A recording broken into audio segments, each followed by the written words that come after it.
Κότσο, φανταζόσουν ότι ένα πέναλτι θα χρειαζόταν για να πάρει το πρωτάθλημα ο Ολυμπιακός όταν ξεκινούσες?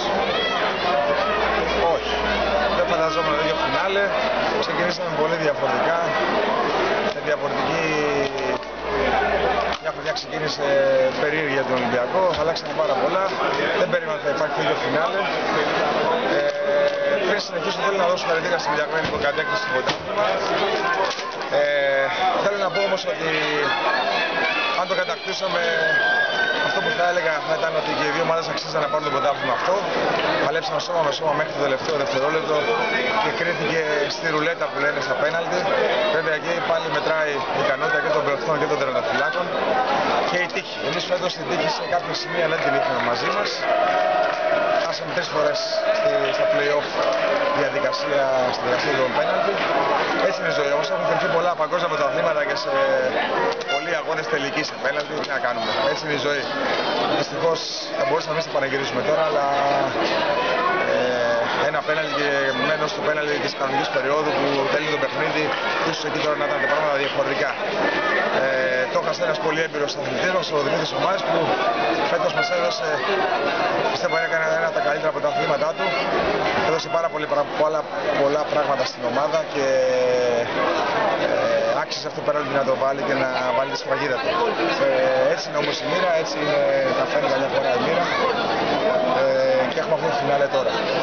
Είπες στην αρχή της χρονιάς πάλι ότι ο Ολυμπιακός είναι φαβορί επειδή είναι Ολυμπιακός. Η χρονιά κρίνεται επιτυχημένη? Επιτυχημένη όταν δεν κατακτάς κανένα τίτλο δεν είναι.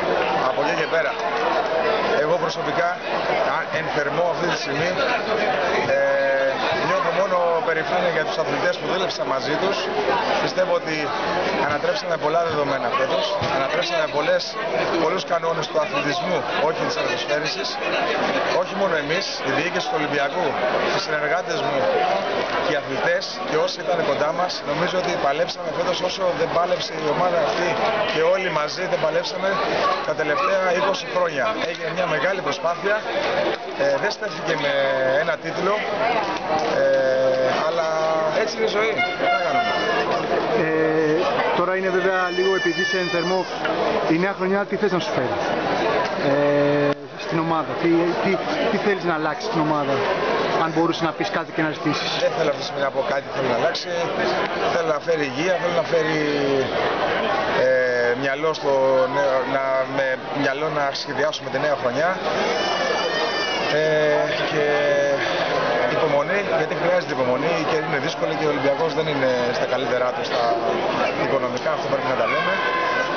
Νομίζω ότι αυτό που θέλω πιο πολύ είναι και του χρόνου όσοι ασχοληθούν με το θέμα το δικό μας να παλέψουν όσο παλέψαμε φέτος και περισσότερο για να φέρουμε τίτλους ξανά στον Πειραιά.